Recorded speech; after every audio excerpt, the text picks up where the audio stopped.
नमस्कार, capital TV देख रहे हैं आप। आपके साथ मैं हूं बबीता रयाल।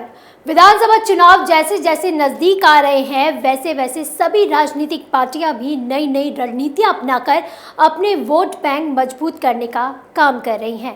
इस बात को आप इस तरह समझ सकते हैं कि जहां पर भी सरकार के खिलाफ विपक्षी पार्टियों को मौका मिल रहा है, वहां के लिए रातों रात पूरी फौज निकल पड़ती है। हाथरस से लेकर लखीमपुर खीरी तक विपक्षी पार्टियां कहीं से कहीं तक मौका नहीं छोड़ना चाहती। वहीं अब प्रियंका गांधी प्रधानमंत्री नरेंद्र मोदी के संसदीय क्षेत्र यानी कि वाराणसी पहुंची, जहां उन्होंने किसानों को लुभाने के लिए किसान न्याय रैली की। वहीं किसान न्याय रैली को संबोधित करने से पहले प्रियंका ने काशी विश्वनाथ मंदिर और मां कुष्मांडा के दरबार में हाजिरी भी लगाई। किसानों और सरकार के बीच की लड़ाई तो जग जाहिर है और किसान और जाट वोट यूपी में जीत के लिए कितने जरूरी हैं, ये कांग्रेस पार्टी बखूबी जानती है।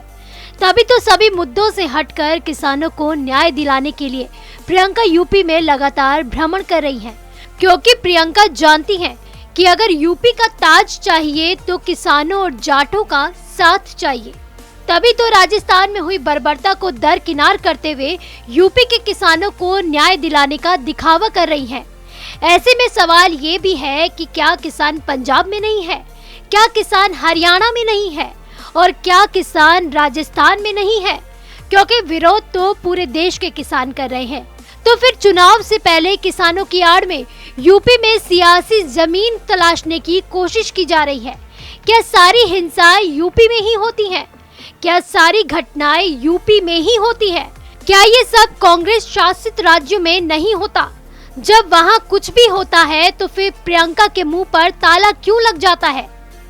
दरअसल राजस्थान के प्रेमपुरम से दलित युवक की मौत का एक वीडियो सामने आया है, जहां कुछ लोगों ने युवक की लाठी डंडों से पीट कर उसकी हत्या कर दी। जहां एक तरफ लखीमपुर हिंसा पर राजनीतिक रोटियां सेकने के बाद दलितों के हकों की बात करने वाले अखिलेश यादव सहारनपुर में रैलियां करने पहुंचे, जहां उन्होंने यूपी सरकार को घेरने की भरपूर कोशिशें भी की। वहीं राजस्थान में हुई बर्बरता की खबर पर अखिलेश क्यों मौन है? क्या सिर्फ जिन राज्यों में चुनाव आने वाले होते हैं उन्हीं राज्यों में सभी राजनीतिक पार्टियों को समस्याएं दिखाई देती हैं और उन्हीं राज्यों के लोगों का शोषण भी दिखाई देता है? और सबसे बड़ी बात तो ये है कि महंगाई क्या सिर्फ चुनावी राज्यों में ही होती है?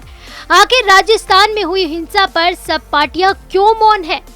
लखीमपुर खीरी में हिंसा वाले दिन 3 अक्टूबर को प्रियंका गांधी लखनऊ आ गई थी। तब से सरकार को हर मुद्दे पर घेर रही हैं। प्रियंका की सक्रियता और दृढ़ता को देखकर उत्तर प्रदेश में रसातल में जा चुकी कांग्रेस के कार्यकर्ताओं और नेताओं में भी उत्सुकता है। उन्हें लग रहा है कि शायद इस बार माहौल बने और साल 1990 से पूर्वांचल से लेकर उत्तर प्रदेश में चल रहा कांग्रेस का सूखा खत्म हो जाए। हालांकि पुराने कांग्रेसी अभी भी चिंतित है। उनका दो टूक कहना है कि महज चंद दिनों की सक्रियता राजनीति में आपको मनचाहा मुकाम नहीं दिला सकती। राजनीति में सफलता के लिए लंबे समय तक संघर्ष करना पड़ता है और संगठन पर ध्यान देना पड़ता है। संगठन पर ध्यान ना देने के कारण ही वाराणसी और इसके इर्द गिर्द के 9 जिलों में मौजूदा समय में कांग्रेस का एक भी विधायक और सांसद नहीं है।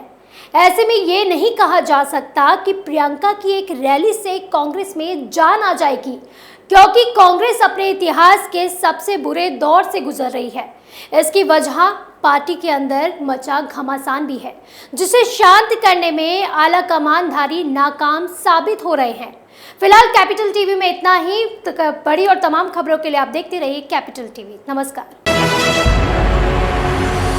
आपको हमारा वीडियो पसंद आया हो तो इसे लाइक करें, हमारे channel capital TV Uttar Pradesh को सब्सक्राइब करें और हाँ, बेल आइकन दबाना ना भूलें, ताकि आप तक हमारे वीडियो की नोटिफिकेशन पहुंचती रहे। आप अपना सुझाव हमें कमेंट बॉक्स में दे सकते हैं। हमारे साथ जुड़ने के लिए शुक्रिया।